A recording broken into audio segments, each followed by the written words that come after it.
আসসালামু আলাইকুম প্রিয় ডিগ্রি শিক্ষার্থীরা, তোমাদের রিকোয়েস্টের কারণে এখন আমি তোমাদের দশম পঞ্চম পত্রের সাজেশন দিচ্ছি, যে পরীক্ষাটি অনুষ্ঠিত হবে 20 জুলাই 2026, রকিবুল 24 পাবলিকেশন। তোমরা জানো আমি তোমাদের জন্য ইতিহাস এবং ইসলামের ইতিহাস শর্টকাট সাজেশন দিয়েছিলাম। সে সাজেশন থেকে কিন্তু 100% কমন পড়েছে। কতটুকু কমন পড়েছে, কোন কোন প্রশ্ন কমন পড়েছে আমি তোমাদেরকে ভিডিও শেষে কিন্তু দেখিয়ে দিব। অর্থাৎ ইতিহাস এবং ইসলামের ইতিহাসে আমি মাত্র 15টি করে প্রশ্ন দিয়েছিলাম, সে 15 থেকে 5 থেকে 6টি করে প্রশ্ন কমন এসেছে, অর্থাৎ 100% কমন এসেছে। এবং ইনশাল্লাহ এখন যে দর্শন প্রশ্নটি দিচ্ছি, সাজেশনটি দিচ্ছি, এই সাজেশন থেকে 100% কমন পাবা। তোমরা মনে রাখবা, রকিবুল 24 পাবলিকেশন, কথা কম বলে কিন্তু কাজ বেশি। মনে রাখবা, রকিবুল 24 পাবলিকেশন। প্রিয় শিক্ষার্থীরা, তোমাদের সকলের কাছে রিকোয়েস্ট থাকবে, অবশ্যই তোমরা ভিডিওটি শেয়ার করে দাও। তো দেখো, প্রথমে ক বিভাগের সাজেশন স্ক্রিনের মধ্যে দেখতে পাচ্ছ। যেহেতু রাত অনেক হয়ে গেছে তাই আমি এগুলোর পড়তেছি না, তোমরা একটু স্ক্রিনশট দিয়ে রাখো। কোন কোন প্রশ্নগুলো আমি দিয়েছি এগুলো একটু স্ক্রিনশট দিয়ে রাখো। ইনশাল্লাহ এগুলো থেকেই তোমরা 100% কমন পাবা। মোট কথা, আমি কিন্তু আজকে একটু অসুস্থ, আমার প্রচুর মাথা ব্যথা, তারপরেও আমি তোমাদের কথা চিন্তা করে ভিডিওগুলো তৈরি করতেছি, যাতে করে সবার পরীক্ষা ভালো হয়। এখানে যে অতি সংক্ষিপ্ত প্রশ্নগুলো দিয়েছি, তোমরা এগুলো স্ক্রিনশট নিয়ে রাখো এবং এগুলো পড়ো, এগুলো থেকেই তোমরা কমন পাবা। এবার চলে যাব খ বিভাগের সাজেশন। তো দেখো, 1 নম্বরে ডক্টর জি.সি. দেবের সমন্বয়ী ভাববাদ কি? অর্থাৎ ডক্টর জে.সি. দেব আছে, তার সমন্বয়ী ভাববাদ কি লিখে দিয়েছি, আসবে। 2 নম্বরটি দেখো, বেগম রোকেয়া নারী জাগরণের অগ্রদূত বলা হয় কেন? লিখে দিয়েছি, আসবে। 3 নম্বরটি দেখো, বৈষয়িক প্রেম তত্ত্ব সংক্ষেপে আলোচনা করো, লিখে দিয়েছি, আসবে। বাংলাদেশের দর্শন কি? সমন্বয় ধর্মী, আলোচনা করো, লিখেছি, আসবে। 5 নম্বরটি দেখো, বৈষ্ণব দর্শন কি? 6 নম্বরটি দেখো, কাজী নজরুল ইসলামকে কোন অর্থে দার্শনিক বলা যায়? আলোচনা করো, লিখে দিয়েছি, আসবে। 7 নম্বর প্রশ্নটি দেখো, মানুষের ধর্ম বলতে বরকাতুল্লাহ কি বুঝিয়েছেন? আলোচনা করো। 8 নম্বর প্রশ্নটি দেখো, বিধবা বিবাহ প্রবর্তনে ঈশ্বরচন্দ্র বিদ্যাসাগরের ভূমিকা কি? আলোচনা করো। 9 নম্বরটি দেখো, বুদ্ধের মুক্তি আন্দোলন ও আবুল ফজল, আলোচনা করো। 10 নম্বরটি দেখো, ফারাইজি আন্দোলন বলতে কি বুঝো? 11 নম্বরে কাজী নজরুল ইসলামের মানবতাবাদ সংক্ষেপে ব্যাখ্যা করো। 12 নম্বরটি দেখো, রবীন্দ্রনাথ ঠাকুর মানুষের ধর্ম বলতে কি বুঝিয়েছেন? 13 নম্বর প্রশ্নটি দেখো, মোহাম্মদ বরকাতুল্লাহর দর্শন, আলোচনা করো। 14 নম্বরটি দেখো, বাউল দর্শন কি? সর্বশেষ 15 নম্বরটি দেখো, বুদ্ধের মুক্তি আন্দোলন বলতে কি বুঝো? প্রিয় শিক্ষার্থীরা, দেখো আমি তোমাদের জন্য এখানে মোট 15টি প্রশ্ন দিয়েছি। ইনশাল্লাহ এই 15টির মধ্য থেকেই তোমরা 5টি প্রশ্ন হুবহু কমন পাবা।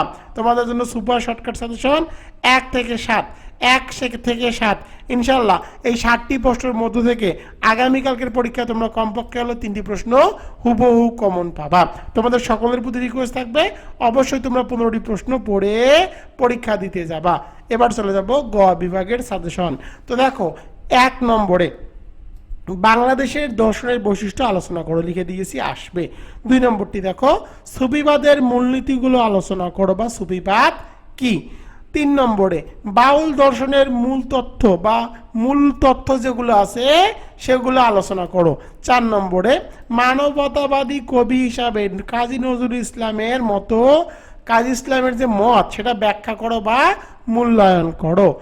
5 নম্বরটি দেখো, বাংলায় সুফি দর্শনের উৎস ক্রমবিকাশ, আলোচনা করো। 6 নম্বরে কাজী নজরুল ইসলামের সাম্যবাদ বলতে কি বুঝো বা আলোচনা করো। 7 নম্বরে রাজা রামমোহন রায়ের সমাজ সংস্কার বলতে কি বুঝো বা আলোচনা করো, বিস্তারিত লেখো। 8 নম্বরে রবীন্দ্রনাথের মানবতাবাদী দর্শন, আলোচনা করো। 9 নম্বরে দেখো, কাজী আব্দুল অদুদের দর্শন, আলোচনা করো। 10 নম্বরে বৈষ্ণব দর্শনের স্বরূপ ব্যাখ্যা করো। 11 নম্বরে বিধবা বিবাহ প্রবর্তনে ঈশ্বরচন্দ্র বিদ্যাসাগরের ভূমিকা, আলোচনা করো। 12 নম্বরে বাউল কারা, বাউল তত্ত্বের দার্শনিক প্রেক্ষাপট আলোচনা করো। 13 নম্বর প্রশ্নটি দেখো, বিজ্ঞান, ধর্ম ও মানব কল্যাণ প্রসঙ্গে আরস আলী মাতাব্বরের ধারণা আলোচনা করো বা মূল্যায়ন করো।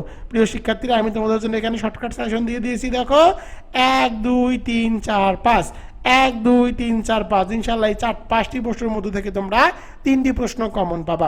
তোমাদের সকলের প্রতি রিকোয়েস্ট থাকবে, এখানে মোট 15টি প্রশ্ন দেওয়া আছে, এই 15টি প্রশ্ন পড়ে যাবে ইনশাল্লাহ, এখান থেকে তোমরা 5টি প্রশ্ন হুবহু কমন পাবা। প্রিয় শিক্ষার্থীরা, এখন আমি তোমাদের জন্য যে সাজেশনগুলো দিয়েছিলাম সে সাজেশন থেকে কতটুকু কমন পড়েছে তার প্রমাণটুকু আমি তোমাদেরকে দেখিয়ে দিব। প্রথমে ইসলামের ইতিহাস ও সংস্কৃতি পঞ্চম পত্র। তো তোমাদের সকলের প্রতি রিকোয়েস্ট থাকবে, অবশ্যই ভিডিওটি তোমরা শেয়ার করে দিবা। আর তোমরা যারা বাকি সাবজেক্টগুলো সাজেশন ক্রয় করতে চাও তারা দ্রুত এই নম্বরে ইমো এবং হোয়াটসঅ্যাপে কন্ট্যাক্ট করো। সাজেশনের মূল্য কিন্তু খুব সীমিত, অল্প পরিমাণ টাকার বিনিময়ে কিন্তু সাজেশন বিক্রি করা হচ্ছে। তো দেখো কোন কোন প্রশ্নগুলো কমন এসেছে। দেখো ইসলামের ইতিহাস ও সংস্কৃতি অতি সংক্ষিপ্ত 6 নম্বরটি এসেছে, 8 নম্বরটি এসেছে, 10 নম্বর, 12 নম্বর, 14 নম্বর প্রশ্ন কমন এসেছে, 21 নম্বর প্রশ্ন কমন এসেছে, 25 নম্বর প্রশ্ন কমন এসেছে, এরপরে দেখো 37 নম্বর প্রশ্ন কমন এসেছে। এখান থেকে মোট 10টি প্রশ্ন কিন্তু হুবহু কমন এসেছে। আবার দেখো খ বিভাগে অনেকেই দেখতেছি অনলাইনে রিভিউ করেছে যে আমার সেশন থেকে 100% কমন পড়েছে। এরকম অনেকগুলো মিলাদবাদ আমি বলবো, অনেকে আবার দেখি ডিগ্রি শিক্ষার্থীদের জন্য মিলাদের মাহফিলও করে, কিন্তু অত্যন্ত দুঃখের বিষয় তারা জানে না যে মিলাদ করা বেদাত। আমি কখনোই কোনো বেদাত কাজ করি না। অনেকেই দেখি অনলাইনে মিলাদের আয়োজন করে আর অনেক বড় বড় কথা বলে, এবং তারা সাজেশন দিয়েছে এবং বলতেছে তাদের সাজেশন নাকি 100% কমন পড়েছে, কিন্তু বলে না যে তাদের সাজেশনে কতগুলো প্রশ্ন দিয়েছে। আমি দেখেছিলাম তাদের সাজেশনে 25 থেকে 30টি করে প্রশ্ন দেয়, একটা ইতিহাসের পাতা সাজেশন তৈরি করে আর বলে 100% কমন এসেছে। তো দেখো শিক্ষার্থীরা, আমি কিন্তু তোমাদের জন্য মোট 15টি প্রশ্ন দিয়েছিলাম। 15টি প্রশ্নের মধ্যে থেকে কয়টি প্রশ্ন কমন এসেছে দেখো। 1 নম্বর প্রশ্নটি লিখে দিয়েছিলাম আসবে, কমন এসেছে। 3 নম্বরটা লিখে দিয়েছিলাম আসবে, কমন এসেছে। 4 নম্বরটি লিখে দিয়েছিলাম আসবে, কমন এসেছে। 6 নম্বরটি দেখো লিখে দিয়েছিলাম আসবে, কমন এসেছে।